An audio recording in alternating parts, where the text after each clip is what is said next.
Miller enters his first season at the helm of the Hoosiers, and Indiana returns 4 starters and 10 letter winners from last year's team.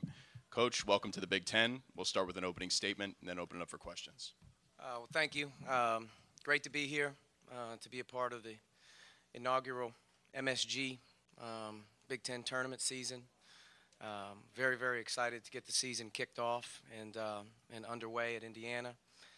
We obviously have a lot of work to do in trying to instill what we're doing every day. It's a lot different for everybody, but at the same time, we've had a great response from the returning group from day one, and that has continued all the way through our last practice. And just trying to keep building, having great perspective on it's going to take time to teach, and can't really be in a rush to get somewhere when you're not ready. So we're focusing on the day. I like our group, and you know, looking forward to, as the weeks progress, getting to the games.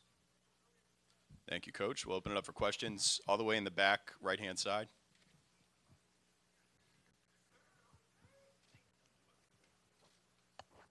Hey, Archie, Adam Zagoria back here. How you doing? Hey, Adam. You know, you've had a lot of success keeping your 2017 recruiting class together. Had a lot of success in 2018 already. Can you just kind of talk about the message you gave the guys in 2017 to, you know, stay committed, and what your message is to the guys in 2018 and how important this class is in 2018 to build? Well, sure. You know, our 2017 class that was recruited by Coach Crean's staff is a tremendous group of kids. I mean, they really are a great group. And, you know, as you get ready to get started and you're unsure, you know, on who's who or what's what in your own program, the one thing you want to try to do is keep everything intact for as long as you can, and inevitably you'll probably run into some speed bumps. We were fortunate that the 3 guys in the spring loved Indiana University. I mean, there was a real purpose for all 3 of them going to IU. It wasn't just a basketball decision or a coaching staff decision. All 3 of them really bought into the university. They got locked in, obviously, to the tradition and the fan base, and they fell in love with it. And it's a credit to them and their families, and also the great job that Coach Crean and his staff did in terms of their sell. We had to recreate their vision on how we play and how do they fit, and, you know, we took some time on all that. And very thankful that their families and the kids all joined us. I think they're all going to be a big part of the future as time goes.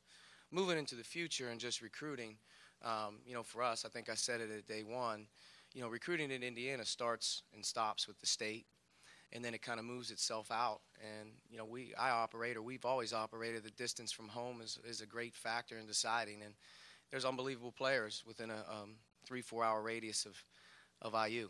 And once we get them to campus, the place really sells itself. It's an unbelievable place to represent. So, you know, I think as time goes forward, we'll continue to stay with that philosophy and trying to get guys that can do what we're asking them to do, and that can play for our coaching staff and fit into our style. Let's go 3rd row right on the aisle. Coach, Mike Peckram from Peaks.com. Mike. You've inherited 4 scholarship seniors. Does that make the job a little bit easier for a first-year coach? I think you hope so. I think the older you are, in many ways, you at least have some guys that have been in college basketball that have played in big games. You know, Robert and Colin, Jawan in particular, those 3 guys, being seniors and juniors, have played in big games. They've won big games. So, you know, they've been there. But at the same time, you know, they're learning the same as our freshmen. And, you know, that's the unfortunate thing when you take over, you start from scratch, that you wish your older guys obviously were the guys that were helping run the younger guys. That's how it always should be. But in this case, everybody's on the run. So we have a lot of thinking going on right now. So we're probably not seeing the best out of all of our players, whether they're older or younger. But through the off season, through our early fall, and through whatever 14 practices right now, I can't say a bad word about not one guy, but in particular the senior class has done a great job. They really are about the right things. I think you can genuinely see those guys wanting to go out in a positive way. You know, they've been there, they've endured a lot, and you know, my job is to push them, and at the same time, you know, my job is to help them kind of get to the end and feel good about themselves and their career. Let's go left-hand side, 3rd row back on the aisle. Jake Thomer, Indiana Daily Student. Just to finally get that IU-Purdue rivalry protected, obviously it's your first year with the program, but what is that going to mean for you and the state going forward? Well, very on as I got the job, I don't know if it was on the recruiting circuit right away on our couple weekends, or if it was in the Big Ten meetings when I first got there, Matt, really came to me and talked to me about it, and I felt that he felt it was very, very important for Purdue and Indiana. He also felt, more importantly, representing the Big Ten for as long as he has is great for the Big Ten. So as I got the chance to kind of figure it out myself and look at our administration and their feelings, it's a great thing for the Big Ten. It's a great thing for college basketball when you have two programs that have obviously had great traditions. Matt is as well regarded in college basketball right now as any college basketball coach, and as we get started, to be able to be on the forefront, a couple times a year is unbelievable for the state, but it's great for college basketball. And in particular, I think it puts the Big Ten in a good light.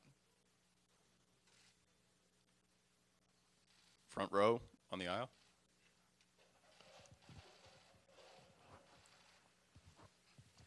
Adam Jardy with the Columbus Dispatch. I just wonder, as you sit up here and get ready for the Big Ten and being a head coach in the Big Ten, can you reflect at all emotionally on what maybe this might mean to you? And, as you've gone through your coaching career and you've been in the Midwest, but what it means to sit up there right now and to be a Big Ten coach and getting ready for your first season with Indiana? Yeah, I think you try to take a step back and try to reflect and think big picture on how far you've come and how you got here, really, to be honest with you. How am I sitting here? And as much as I sit here in awe about the opportunity to represent Indiana and all the great things that comes with that program, but to be a part of a league with an amazing stable of coaches, it's incredibly daunting.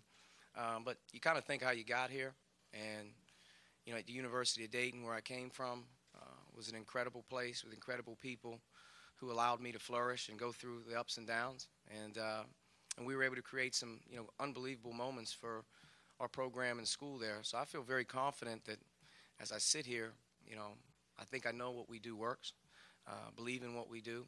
I think it's going to take some time, some ups and downs like every person, but just can't deviate from it. So I'm excited. At the same time, I know, I'm in an unbelievable league with tremendous coaches and players, and going to have to figure out how our stuff works within this conference as time goes by. But at your disposal is Assembly Hall. At your disposal is one of the great fan bases in college basketball. And I think when you have that behind you as a driving force, I think that's something that obviously puts you in a position to be successful. And, to me, that's one of the reasons that I took the job. It's one of the reasons I wanted to be here, was to be a part of something that's that big. Time for one final question.